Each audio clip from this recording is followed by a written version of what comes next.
Hi everybody, I'm back with another video. This is week 6 of the 52-week project. Uh, you just saw a clip in the beginning of this. That was from a DIY camera slider that I had made. So I figured I'd share it with everybody. Let me know what you think. Okay, for this week's video, we're going to have an HDR. The topic is low light. Um, it was somewhat dark, as you can see the sun was setting, but I thought it would be fun to make an HDR. I mean, we just got hit with this big snowstorm here. Mother Nature decided to dump 25 inches of snow on us overnight. So I guess it's pretty much fitting that I made a little video of it and used this image kind of as a diary, if you will, or journal. Okay, so what I'm going to do is I've got all these images selected. You see there's 11 of them here. I'm going to bring it into Photoshop by going to Tools, Photoshop, and merge to HDR Pro. This might take a little bit, so we'll do a little time lapse here.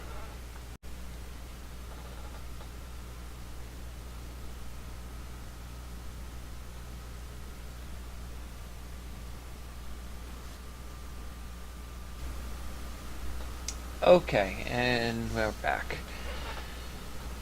Okay, first thing I want to do on this image, you notice it's a 16-bit image. Normally I would do it in 32-bit, save out the 32-bit file, but for this video I'm just going to keep it at 16-bit because the file can get a little bit too big and it might actually take a little longer for everything to render, so I'm going to just keep it a 16-bit for now, and then later on when I save it out it'll actually be an 8-bit image because JPEGs only save as 8-bit. But first thing I'll do is remove ghosts. Got to click this little checkbox, and what that does is removes any, you see the little slight shift in the sky there.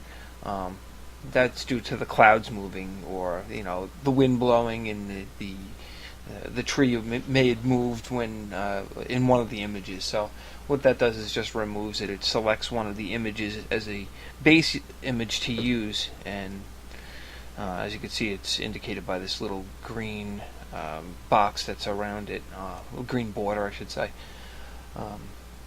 Okay, so let's get into the edit here. The first thing I'm going to start off with is exposure.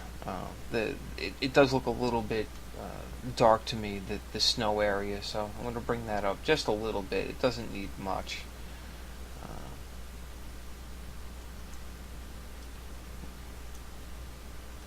Like I said, it doesn't need too much. I'm going to edit that in Photoshop when we get in there. We're not going to be able to see too much, so I'm going to bring up our detail a little bit. If you can really see, let's go to 100% here.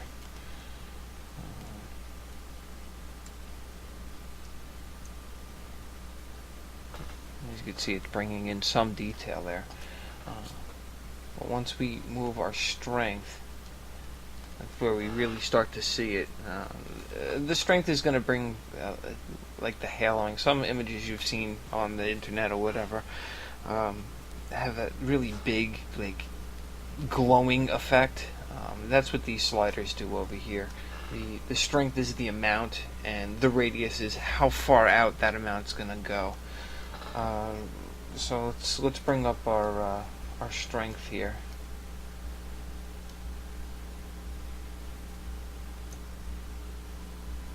Which actually might be a little too strong. Let's bring up the radius first and see. It all depends on the effect that you're going for. This actually doesn't look too bad. I'm going to bring the strength down a little bit. Bring the radius down. It's all personal taste, but I think my shadows look a little bit dark. I'm going to bring that up a little bit.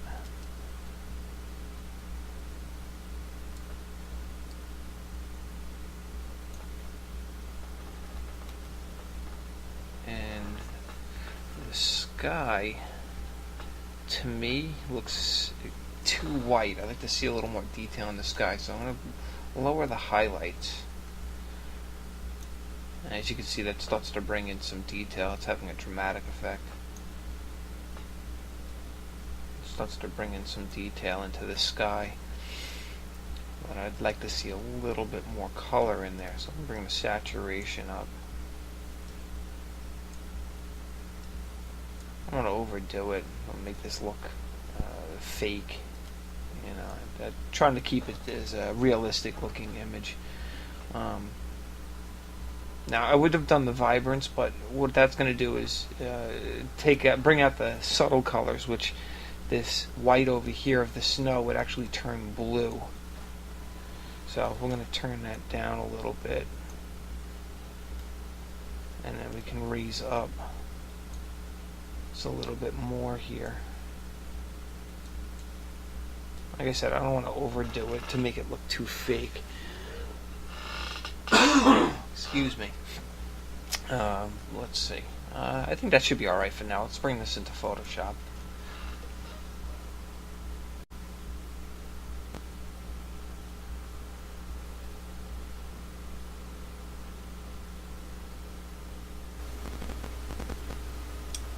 Okay. Now we're in Photoshop. I'm going to zoom in a little bit. I'll actually go to 100%. I'll take a look at the details in here, which I think look pretty good. There might be a little bit of soft focus here going, but you can see there's a little bit of that ghosting effect going on here.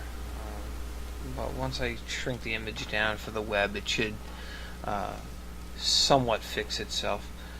I have a feeling it has a lot to do with the chromatic aberration. You can see the purple on the one side and the cyan on the other. It's actually like a magenta color. Probably should have fixed that in Camera Raw beforehand, but for the video I think it should be alright. Wow, that's really glowing. Okay. You can't really tell once it's zoomed out. I mean, it's still there, but we may be able to fix it. Okay, first thing I want to do is bring up the snow. It looks a little bit too gray for me. I want to make it white. So I'm going to bring up a curves adjustment layer. And make that a little bit bigger so I can see the input and output. Take the targeted adjustment tool, click in the snow, and raise it up.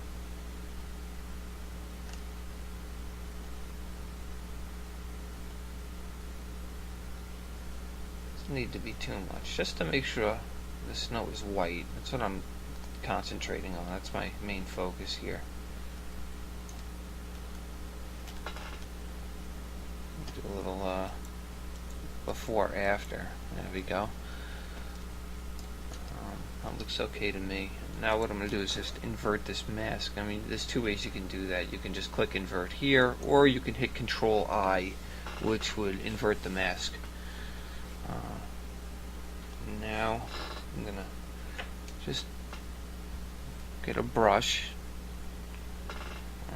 raise the size of the brush,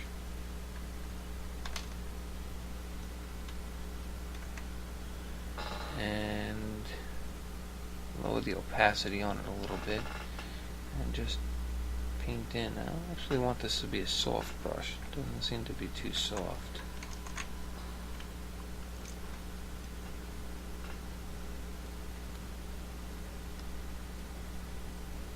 Okay, and raise the size of it, and just paint in the snow.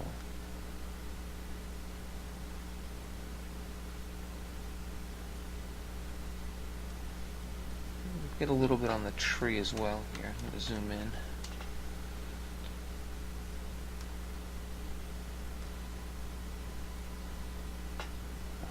Typically I follow the areas that have light already casting on them, just to bring it out, but in general right now I just want to make sure all the snow is just a little bit brighter.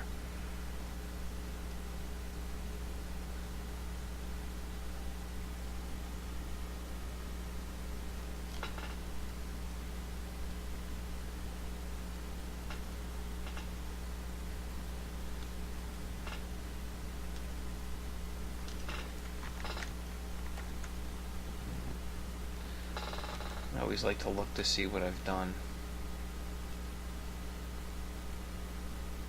It's like turning on a light switch. Okay. I'll actually name this highlights.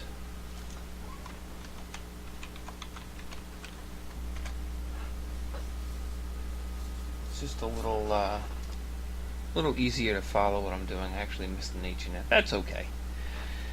This isn't a tutorial on spelling, so. Now, I'm going to add a little bit of contrast. See, these areas here appear to be too light. They're very flat. There's no, doesn't look like there's any texture. So what I'm going to do is create a new curves adjustment layer. And I'm going to try and bring up or I should say lower the darks, make them actually darker. Once again with the targeted adjustment tool. I'm going to find one of these darker areas like right there and just lower it.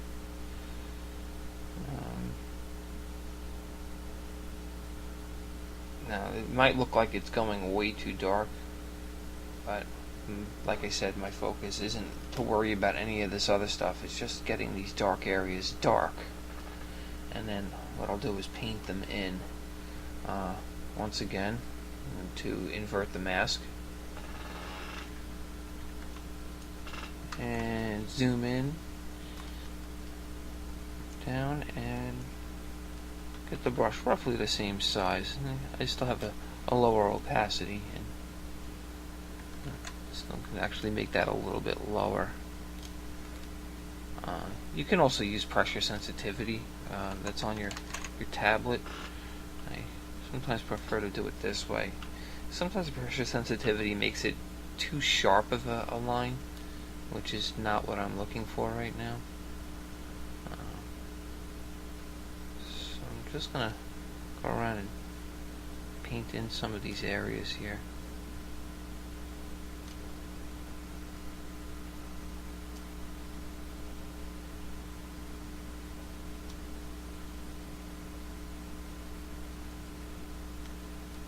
Like I said before, it's pretty much the areas that are already that way. You're just bringing out what's already there.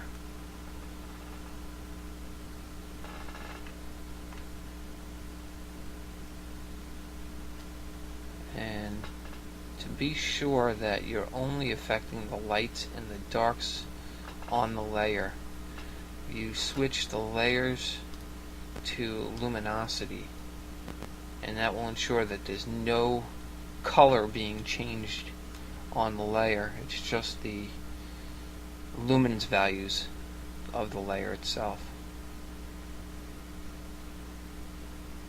So I'll go back over that one because I make the brush a little smaller. I want to make it look like there's blobs on there. As you can see, it just brings out a little bit of the detail in it.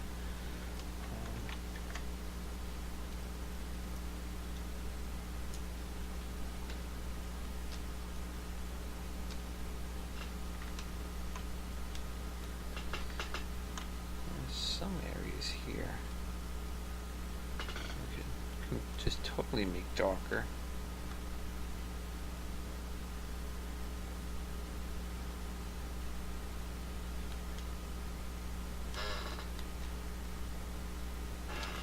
And you can actually take this a step further and make another layer, another curves adjustment layer,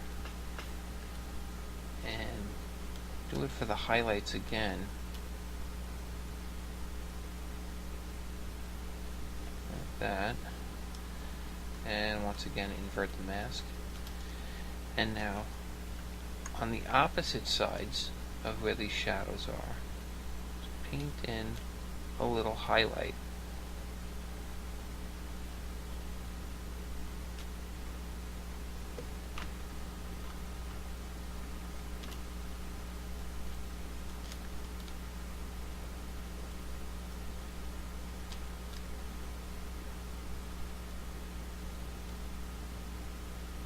It's very subtle, doesn't have to be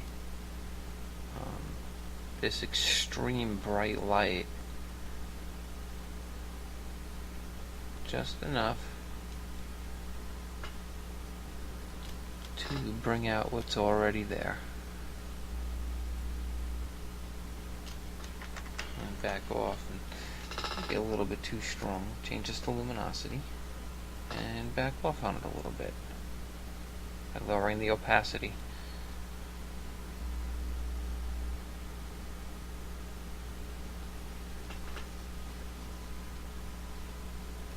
I think I'm going to lower the opacity on this layer as well. So I'm going to name the shadows.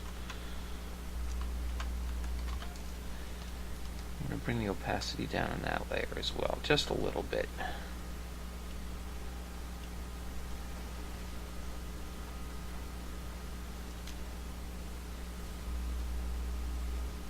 Okay.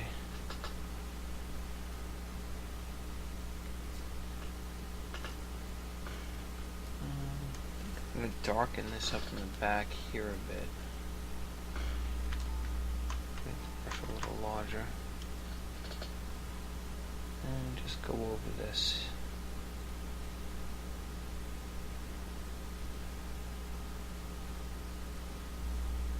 Like I said, we're just going over areas that are already dark. Okay.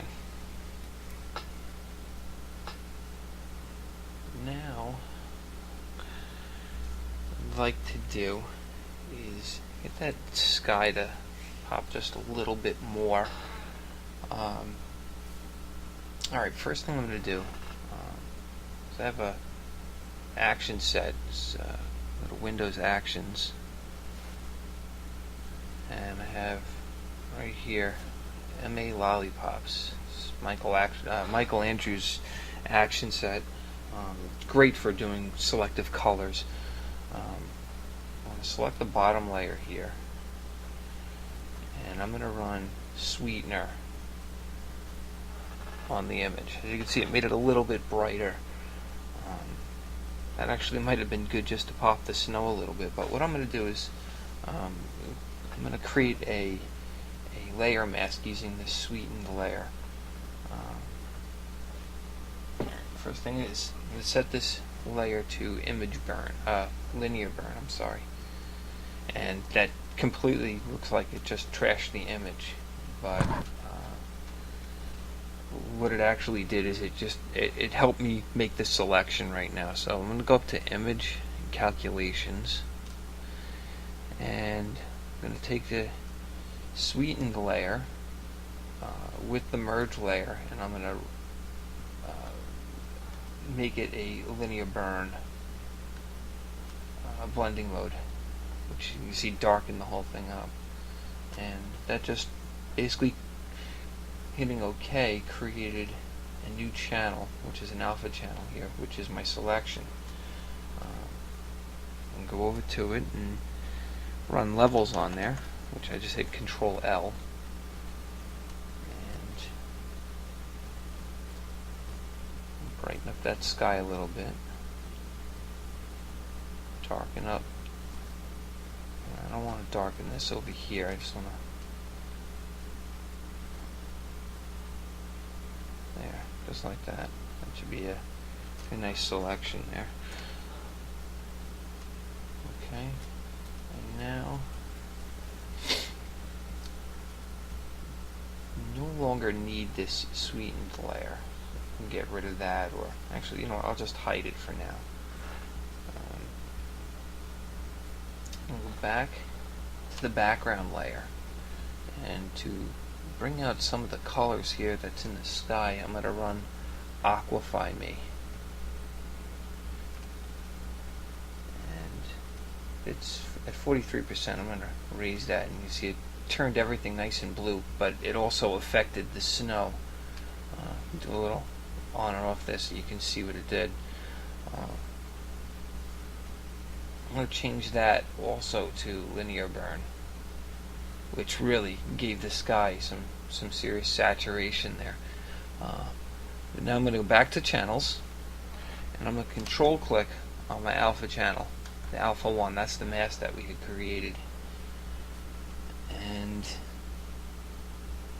select RBG, select the Aquify Me mask, and fill that with black, which my foreground and background color are both black, so it doesn't matter where I hit, but Alt backspace, which, there we go, filled that in with black. Just what happened there? Hold on. Go back again and reload that mask. Click on the mask itself. Alright, I filled that with white by accident. Oh no, that's correct, I'm sorry. There you go. And now we have the mask created. As you can see, it popped the sky there. I don't know, had a little confusion going on there. Basically, the mask was white initially, and for whatever reason it didn't fill the selection, and the whole thing turned black. You can take a look at the mask if you want. What I did is alt-click on that. It brings up the mask, and you can see whatever's white or gray here is what is showing through. You can run levels on this as well to actually bring out some colors. We'll actually do that. Let's get these grays towards white a little bit more, so now we have a little bit more showing through.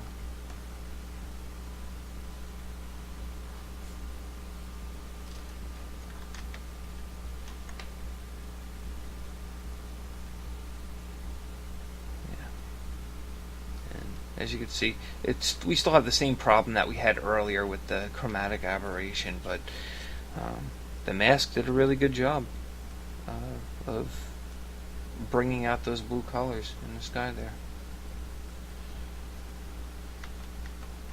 And the last thing I want to do is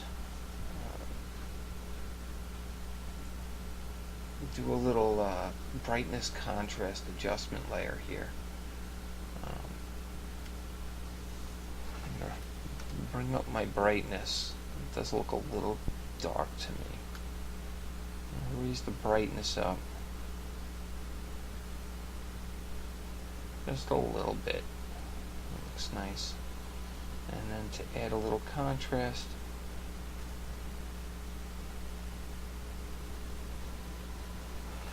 I think that really gives it a lot of punch. And that's it. Like I said, you should have fixed that chromatic aberration. That's something you do inside Camera Raw. I think that works best in there. But for the most part, that's it. I'm going to hide the tabs and go into full screen. And there we go.